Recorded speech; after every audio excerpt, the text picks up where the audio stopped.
Hola a todos y bienvenidos un día más a Clase con Nuria. Hoy vamos a ver cuáles son las propiedades de los logaritmos. Por aquí tenemos escritas todas las propiedades de los logaritmos. Vamos a ir viendo cada una de ellas en detalle y poniendo un ejemplo. En primer lugar tenemos que el logaritmo en base a de a es igual a 1. ¿Esto qué significa? Esto simplemente significa que si la base del logaritmo y el número que tenemos aquí son lo mismo, el resultado siempre va a ser 1, puesto que si nos acordamos de la definición del logaritmo, esto significaba que a elevado a 1 tiene que ser igual a a. Es decir, si el exponente es 1, las bases siempre tienen que ser la misma. Así que el logaritmo en base a de a es igual a 1. Un ejemplo con números. Pues simplemente podemos poner logaritmo en base 3 de 3 tiene que ser igual a 1. Siempre que estos dos números sean iguales, el resultado del logaritmo será 1. En la segunda propiedad tiene mucho que ver con esta. Logaritmo en base a de 1 es igual a 0. Otra vez, si aplicamos la definición de logaritmo, nos damos cuenta de que a elevado a 0 tiene que ser igual a 1. Esto era una propiedad de las potencias en la que me decía que cualquier potencia elevada a 0, su resultado siempre es 1. Así que por ese motivo, cuando aquí tengamos un 1, da igual el número que tengamos como base, el resultado siempre va a ser 0. Un ejemplo puede ser logaritmo en base 5 de 1 igual a 0. Da igual la base que pongamos aquí, siempre que aquí haya un 1, el resultado va a ser 0. Y vamos a ver ahora estas tres propiedades que son un poquito más distintas. Son la de la multiplicación, división y potencia. En el caso de la multiplicación, la propiedad nos dice que si yo tengo el logaritmo en base a, la base que sea, de dos cosas que se están multiplicando entre paréntesis, esto lo podemos separar en dos logaritmos. Ambos logaritmos van a tener la base que tenía el logaritmo inicial.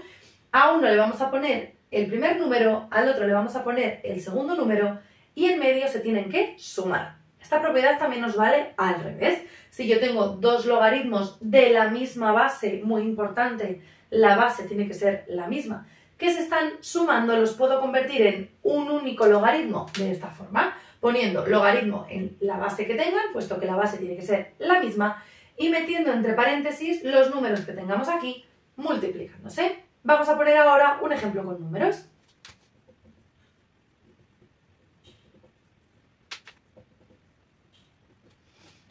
Aquí lo que tenemos es logaritmo en base 3 de 5 por 4. Lo podemos separar, porque esto es una multiplicación, en una suma de logaritmos. Logaritmo en base 3 de 5 más logaritmo en base 3 de 4. Si me hubieran dado esto, también podríamos haber ido hacia el otro lado. Es decir, me encuentro con una suma de dos logaritmos que tienen la misma base, los puedo unir en un único logaritmo poniendo la base que tenían estos logaritmos y multiplicando los números que teníamos aquí. La siguiente propiedad es muy parecida. Al tratarse de una división en vez de una multiplicación, al ponerlos en dos logaritmos, en vez de una suma tendremos una resta. Es decir, cuando tenga un logaritmo con una división, lo puedo separar en dos logaritmos distintos con una resta, poniendo primero el número que está en el numerador y en segundo lugar el número que está en el denominador. También lo podemos hacer, igual que en el caso anterior, el paso contrario. Si tengo una resta de logaritmos, siempre que tengan la misma base, los puedo unir en un único logaritmo poniendo en el numerador el primer número y en el denominador el segundo número. Un truco para no equivocarnos es acordarnos de que en el denominador siempre tienen que ir los números que tenían el logaritmo negativo. Vamos a poner ahora un ejemplo con números.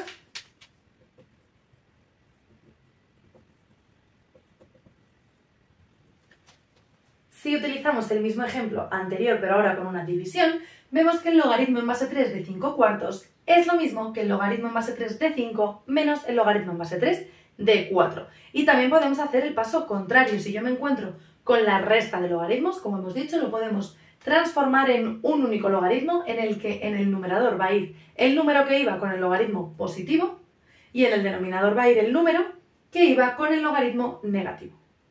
Y por último llegamos a esta propiedad. Me dice que el logaritmo en base a de m elevado a r es lo mismo que r por el logaritmo en base a de m. Es decir, siempre que tenga el logaritmo de una potencia, podemos coger el exponente y sacarlo fuera multiplicando. Y de esta forma el exponente de aquí nos desaparece. También, como hemos dicho antes, podemos hacer los pasos contrarios. Si tenemos esto, lo que podemos hacer es coger este número que está multiplicando, se lo ponemos como exponente a este número y entonces llegamos aquí. Vamos a ver un ejemplo con números.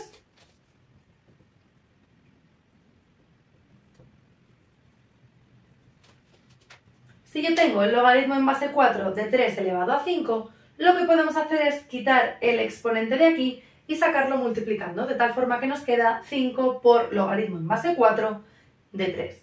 Para ir en sentido contrario, simplemente si nos encontramos un número que multiplica a un logaritmo, podemos quitar este número poniéndolo como exponente del número que tenemos aquí. Nos desaparece el 5, pero nos aparece como exponente del número que teníamos en el logaritmo. Hasta aquí el vídeo de hoy, espero que os haya gustado. Si es así, no olvidéis darle like, suscribiros al canal y nos vemos el próximo día en Clase con Nuria.